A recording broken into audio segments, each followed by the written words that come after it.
Great song. Rhythm Road. Jingle Punks. Live from the Mark Studios, it's the brand new JFNE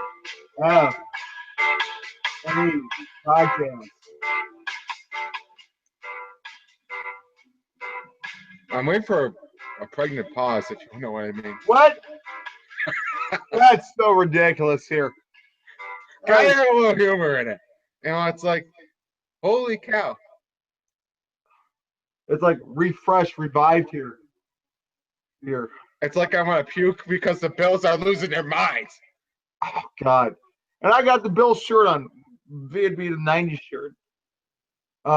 Hey, guys, welcome to as you know, our new podcast. We are ditching the name of Southtown Sportcast. Ditching, boys. Yeah, so we decided to change our name from Southtown Sport Podcast to this current incarnation. Now we're going to the JFNE podcast here. So we're going to talk about that for a little bit here before we get into a little bit of the direction we're going here. But just to clarify, it's still the same people. We're under a different name now. So that's what does that mean? We're going to, as Fred said on the Facebook page, it's going to be more opinionated. It's going to have a lot more fireworks.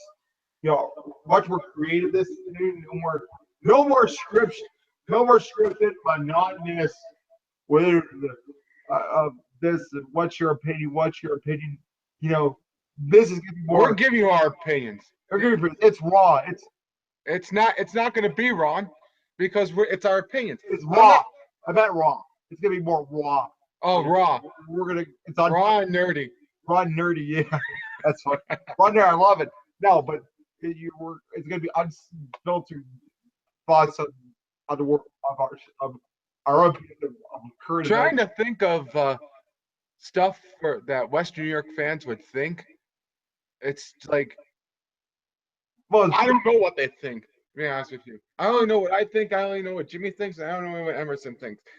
But that's what we're doing now. We've talked about this for a little while. It's just decided time for a change. I mean, we want to make it more original, have more our own spin on it instead of just because after a while, the name Southtown Sport Podcast. Nobody, rest of the world like Southtown. Where is Southtown? Well, this is which part Southtown wants to like. But we know what the Southtowns are, that.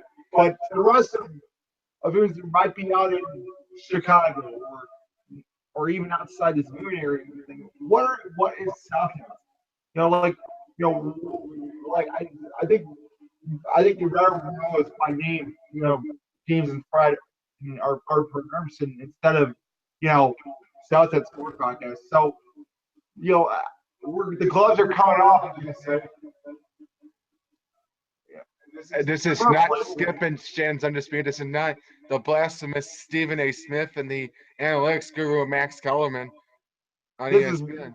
This is raw sports opinion from sports real fans, not. Now we respect the opinions of those in the media. Not anymore. Well, not anymore. It's open season on everybody again. As much as I like to be open season, sometimes I say, "Hey, you Skip Bayless." I don't think I'm going to care if I mention Skip Bayless, Stephen A. Smith, Max K. Fred say, not I Max say, and it's I Jimmy, not I Stephen A. And it's I Emerson. It's not Shannon Scarp, not Skip Bayless, not anybody else. And not Will Kane. That Dallas Cowboy lover. Hey, we know Stephen A. doesn't like the Dallas Cowboys anyway. No, do you think Will Kane shaves? Do you think Will Kane shaves? No, he doesn't. I don't think he shaves one. He still looks good with his beard. I'm sorry, his beard. We're just. By the way, I've been listening to that new Metallica album, and it's the bomb. Yeah, it's I awesome. love it. I think it's got some spunk to it. The artwork you do is fantastic. You know what I'm sick and tired of. You know what I'm sick and tired of. Just Elaborate. taking blood in their mouths, like sports being right in their mouths. Oh, this is just so horrible. This is, they're a disaster. It's terrible. I Everybody should blame Rex Fair. Everybody should blame Doug Wheelie. Half the fans, I feel like, are going to say the same thing. Okay, so what we're talking about is as you know, Rex Ryan was officially released from the team. It was stated by Terry that he wanted to wish Terry McGowan. He quoting, he wanted to wish Rex Ryan endeavors. He paraphrasing. He's just like the fans there. He was frustrated. He's frustrated to this work out. Unfortunately, um, he expressed fans' frustration. He expressed social media was blowing up there. There was Anthony Lynn was named interim head coach, officially named interim this morning. Steve Turk also, and then also today's Anthony Lynn's press conference. Was officially getting started for this week against the Jets here. A lot of this all coming after the loss to Miami. We Saturday afternoon. They're obviously,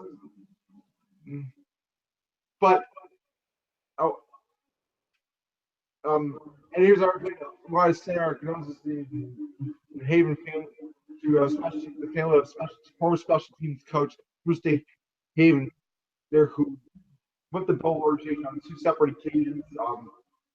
There we want to send our condolences to their family, to his family. There, I want to, there's questions about, who's going to be the head coach of Buffalo now. Is it not? Quarterback? Oops. Sorry, I jetted in as usual. Anthony has press conference today. His press conference at about 1:30 Eastern time, a.m. time here. Some of the highlights. This was the Tyler Chase was strictly a business decision. Of course they're going to say that. Now let me address something off the top of that. Obviously, you knew the media was going to berate Anthony Lynn with all these questions. Yeah, that was I was about to say. I wanted Doug Whaley up there.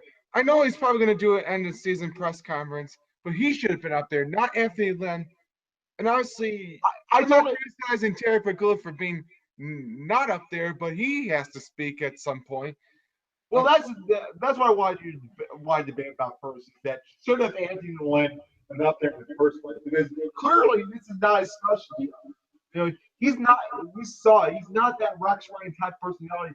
I mean, this is something he's never done before, and to put him in a situation like this was, I thought, a little bit harsh. To be honest with you, I do agree with you. Somebody, I feel like it was sponsored of Doug Willis or somebody should have been there, because quite frankly it was totally caught off guard. I think so. I mean, obviously you can't blame the media in this case because they're asking for this is what everyone's going to have to face when as a head coach. But clearly he was in no. Clearly, I mean, he did largely, but clearly some of the questions he just looked out of place, looked like, and under no fault of his own there. I mean, you gotta feel bad with him.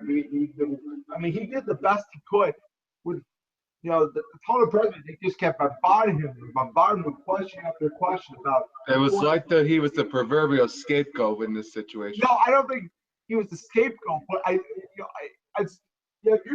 your management should have been well funded and said, we fired the coach. We fired the coach. There's no reason. Take some of the heat off. Now we obviously know that influence. I'm going to call him is a high candidate for our coaching jobs around head coach jobs in the NFL here. Yes, there's a comment I heard. There's comment on ESPN. Mike, I'm trying to from WGR here.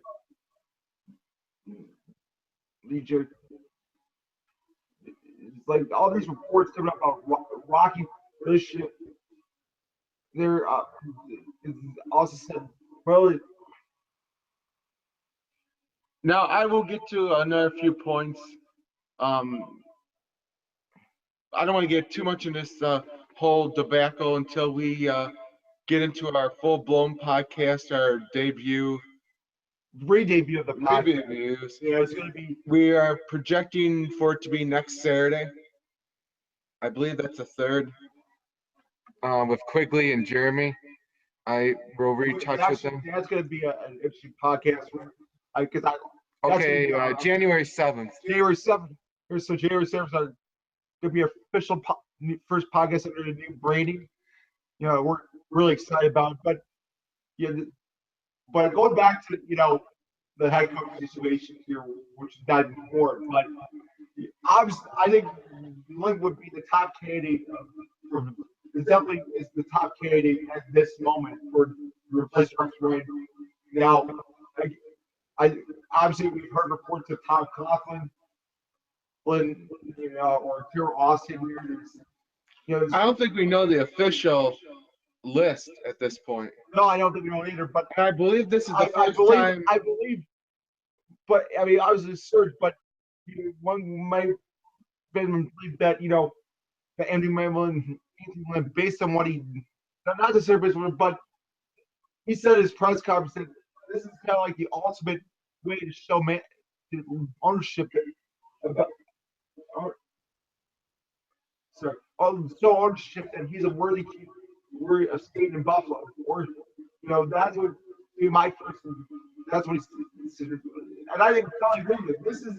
I mean, obviously you can't base it off of one game, but I think there's going to be a lot of questions of how he can manage both not only the offense side of the ball, he's obviously going to, but not only the offense, but defense and special teams. Now, I mean, I don't necessarily think it's a fair assessment, but I think this is an opportunity to show Terry McGulis, hey, this is what I can do here, and he has a chance to study against the chest. But I want to go back to press conference here. Hold on. Time out. Yes. You've been on a roll for a little while. Can I state my piece? Yeah, go right ahead, Fred. Because I got a lot to get off my chest. I do too. I mean, honestly, I feel like, but you got management is just, talk about dysfunction. I don't know what, I don't so much. I don't think so much, but like what? I mean, I know Terry Bagula and she's coach, but it almost feels. You mean 2 years as the owner? 2 years younger, I know. I've heard some people say it's disastrous. I've heard people say that this is a mess. I heard one person say this is nothing new in Bills land ever since 1999. Now, if I understand it correctly, I was listening to Shop and the Bulldog yesterday, and they were saying will be the first time Raley's leading the search. Yeah. Now, in the past, but 2 searches, if I remember correctly, it was Pagula who hired Rex Ryan.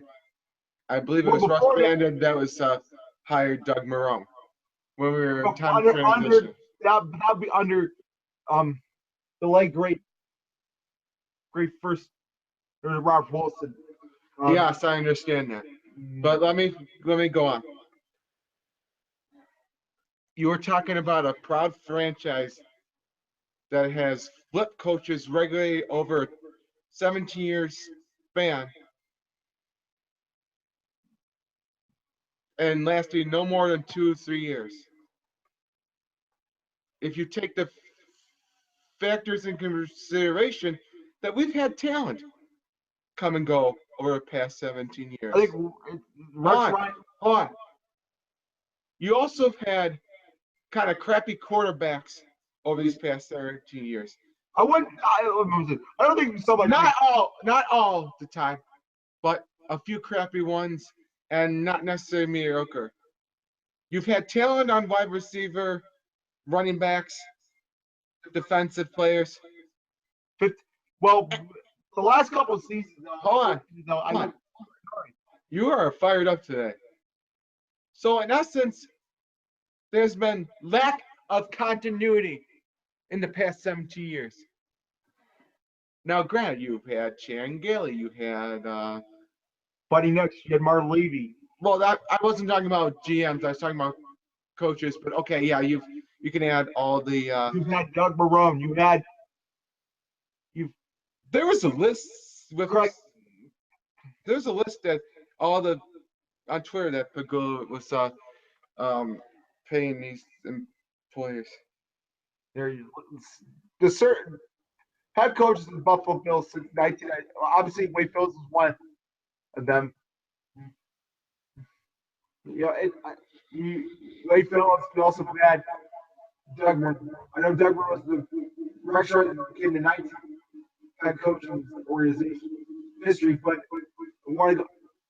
I just want to find the list of head coaches here. By the way, piggybacking off my point, going into Rex Ryan. Now, I think most people would agree, and that's what a lot of things have been said. The defense has regressed the past 2 years. That's the point I'm trying to make. Yes, but let me get into deeper. Before Rex Ryan came in, and before Doug Marrone left, we were in the top 5 defenses in the league. Before Rex came in.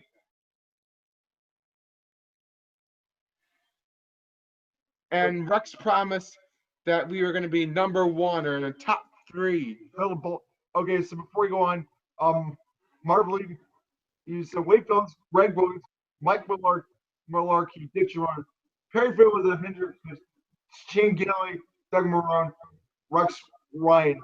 There was Andy Lynn is under Perry Field was an interim coach, and then Red Lynn's like is an interim coach, but so that's like but 9 different coaches in the last 17 years, if you say.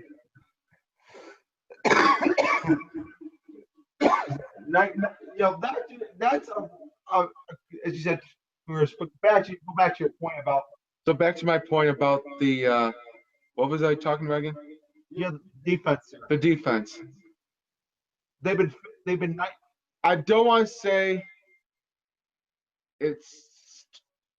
I don't want to say the defense is necessarily like last in the league, but they were top 4 to 5, and if I remember correctly, they were yes under Schwartz and Patton, and they regressed to 15th last year and eventually 19th. And last year, the offense was not our biggest strength, and after 2 games, but after 2 games of this season, and Greg Roman, I know it's slow your roll, slow down. But yes, Greg Roman, and they put in Anthony Lynn as offense coordinator. And the offense has been improving. Now, if you want to get into specific players that have regressed, look at Stephon Gilmore this year. Look at Ronald Darby. Look at all the communication errors on the sidelines. I was listening to day one of the players, Marcel Dyers. I watched the game on Saturday. Hold on. Before you get into that, I believe Aaron Williams was like that communicator to all the players.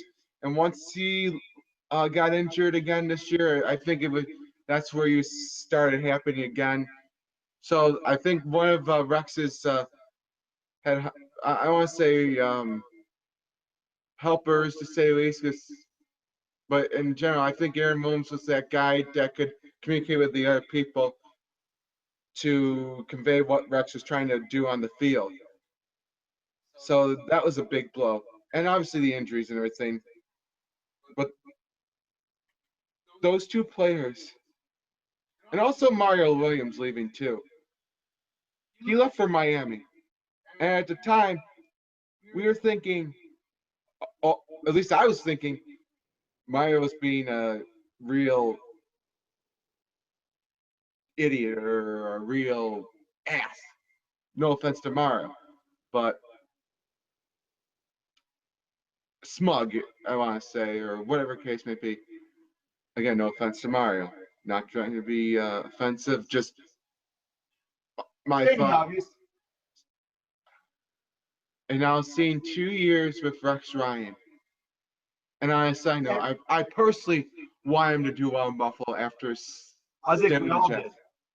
But it kind of makes the first 2 seasons of Justice as an aberration because he had talent prior to him being there. But but obviously started after they all left there. You thought he was no more than an average coach here. And the same didn't happen. So in one regard, it didn't back up. In one regard, you had the 2 years of an aberration. The rest is not 6 years out of the 8 has been 6 straight years, not making 7 straight years of not him making the playoffs. And the defense has gotten, he probably is where Rob Ryan is supposed to improve. And all it's done is it seems like too much over confusion, too many plays going front. It's almost like the defense fell off the crack. It's like, mini boof. Oh yeah, that's it's regress. And then Just like Tom Brady will at some point. Yeah, right. No, but then you talk about the twice the 10 people on 10-man defense were on the field. How can you let that happen? Especially the play to overtime we're doing that big run for 3 yards. How can you have 10 men on the field? That is poor game management. Are you kidding me? That is horrible. But it's almost like a Despicable Me moment. You have your little what do you call those? Minions. No, but but it's an adult bucket 2 years, and there's problems of we were going to build a bully. Well, the one thing that was built was, a bully of his own demise, basically. Yeah, abominable snowman. An abominable snowman. And but I think he's a great personality. He's got great charisma. Unfortunately, the charisma doesn't match the win. And players love him. I know. Players love him. I know, and that's the thing. The players love him, but unfortunately, the results haven't been there. Agreed. Now, I will say this as far as Doug Williams is concerned. You could criticize some of the drafts days. You could say E.J. Manuel. You could say Sammy Watkins. You could say a few different people. Really, what I'm criticizing to talk about is like he should have been the one up there at the press conference today. Instead of Anthony Lynn. That's the point I was trying to make here. As you said, this makes the Bills look bad. What else is new? I don't know how I don't think Lewis has done pretty well. But at the same time, if he doesn't get this right, if this doesn't backfire, we're going to question. This is it's going to be a turning point. Now, it's interesting to me, going back to Doug Whaley, about the last two head coaches between Marrone and Rex Ryan. I think it was Yes, but I'm talking about the so-called issues between Whaley and Rex, and then Whaley and Marrone. Exactly. And I think that's what we're kind of second-guessing ourselves. And it's like, wait a minute here. You had two head coaches now with Whaley, and there's always seemed to be some type of issue that it ends up being that Marrone leaves and now Rex is fired. It's kind of interesting though, from a few years ago when you first heard reports of Whaley and Marrone crashing, and now the stuff's coming out that, well, Whaley and Rex were crashing. So this was two different circumstances. One is like there was some sort of. This is about a quarterback's entire team. We'll get to the official podcast here about the health insurance. Should he, we'll discuss that with the game. Should he And at the end of the season, I mean, we have one more game to go. But you got to wonder. But you're right. You do bring up an interesting point with Road here. You got. And truth be honest with you, I was criticizing Marone for leaving the Bills organization 2 years ago. I'm thinking to myself, what are you doing? And now it's like, okay, maybe it wasn't the coach, maybe it was the organization. You have to. That's what I'm questioning the organization right now. But is it totally fair too? You know, I think it's you have to criticize the organization. Partly, when I'm simply saying parts of the upper management organization, you have to question because obviously, they're shooting themselves in the foot. And to me, that's one of the biggest problems with the continuity is lack of direction. Not so much lack of direction, but it's continuously shooting themselves in the foot. And hopefully, I know the Bills they're committed to winning. This is part of the process. And I get that. But this should be a learning lesson. Hey, we need to we want to become better as an organization. This is the stuff that we need to have. Now, if they do bring Tom Coughlin as an advisor, I think I know he's one, but I would much get more interested about what Tom or Kambash or what role should be. Personally, I don't think he should have been head coach. Never debate, but they need somebody with winning experience to really brush their eyes say what, as I've said before, they try doing Napoleon here, but they need that sort of figures to say, well, yes, no, we need this is what you need to do, and that sort of stuff. But clearly, they put Lynn in a bad situation, an uncomfortable position. I wouldn't say the media today. So coming full circle, I absolutely agree with what you just said. I am not denying that. I really thought that Anthony Lynn should not have been put in a position to do an interview today. Maybe, okay, on the John Murphy show, fine. But for him to be grilled, I think it's a total travesty. I don't blame the media necessarily because I don't, but I think it's a very it's a bad situation. Move. It's a bad situation to put Anthony Lynn in when either Doug Willie or either Doug Willie or somebody. You want to say Russ Brandon, Jim Overdorf, or whatever? Exactly. That's what somebody. But you don't totally know the whole situation. I don't either. With all these media reports, you can't totally say from just because the national media says it. No, I'm just saying. Or anything like that. Just saying, from the looks like the press conference, it just Anthony felt like a fish in water. Now he's obviously he's focused on the game Sunday here, which I give him credit for it. But if I were Anthony Lynn, I would say seriously, you put me in that situation. I know he's not going to do it, but if I would be like, why did you put me in this situation? Can you I was listening to that press conference today, and there was an interesting quote he said. It's been quoted in the Buffalo News WGR. I'm reading this on Twitter now from Mike Harrington of the Buffalo News Retreat from Jay Segursky. He said, probably the most interesting part of the press conference was when Anthony Lynn said, Doug Whaley / the Pegulas should speak for themselves. Yes, they should. I agree with that. Yeah, I think Colin Cowherd and Jason Whitlock can speak for themselves. Yeah, no pun intended. It's a little joke. Okay, moving on. So, with everything you said, going forward, There's another quote here. I want to You- use the guy here, which I think he's highlighted him. you love interrupting me today, don't you? I You do. just- you can't let me get a word in.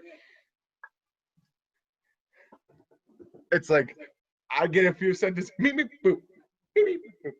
Okay, enough. No, Jim Trotzer, it's quoted as saying, "Those are a dumpster fire." That's. I mean, it appeared that way with the press conference, but It more looked like it was a trash heap show, but anyhow. I would. Yeah. Our friend Dan Meyer. I wanted to say from Dan Meyer. I was gonna read that too, but One new post in 70 years. I know one new post. Dan's like, Buffalo Bills, you are a total disaster. Sad. Please, for the sake of the fans, get your act together. And here's okay, I can read a couple comments, but I'm just gonna paraphrase. He's calling Doug Whaley a coward. I don't know if Whaley's a coward, but he seems Well, to I think think a lot of people. I think a lot of. he seems to think the GM's ruining the organization. I can understand maybe some people think that, some people don't. I'm gonna say this though. This is Doug Whaley's chance to either seal his fate and continue to be the GM of his organization, or by next year, if he doesn't seal his fate and make sure that this is the right coach for this organization to lead the Here's team. the quote: Andy Lynn deserves better than quote. Andy Lynn deserves better than On. today with the press. Let me say this. He either makes it or breaks it.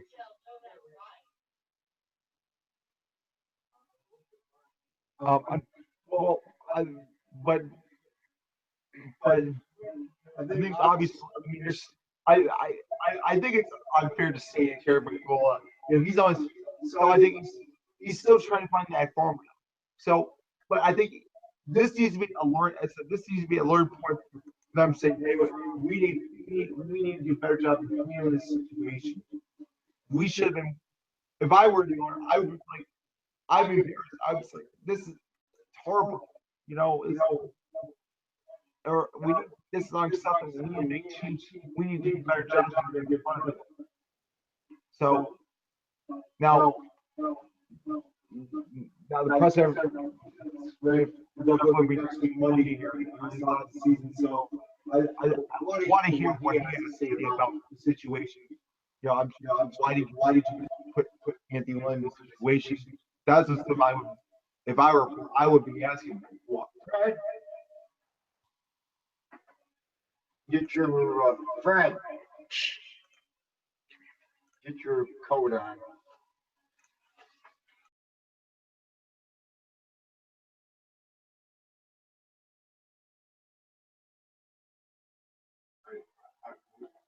All right, so I'm sorry, we're going to end the session short here, but we'll come back for official podcast to discuss more about Rex's firing, the game against the Jets here, more about the coach, the quarterback, plus Sabres news, rugby, a whole bunch of stuff be on the list here. And by the way, we want to wish everybody a belated Merry Christmas and a Happy New Year as well. Fred, did you mute your mic? No, yeah, I muted my mic. So that'll be it.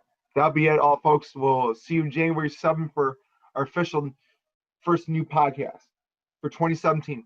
Have a great afternoon. Bye.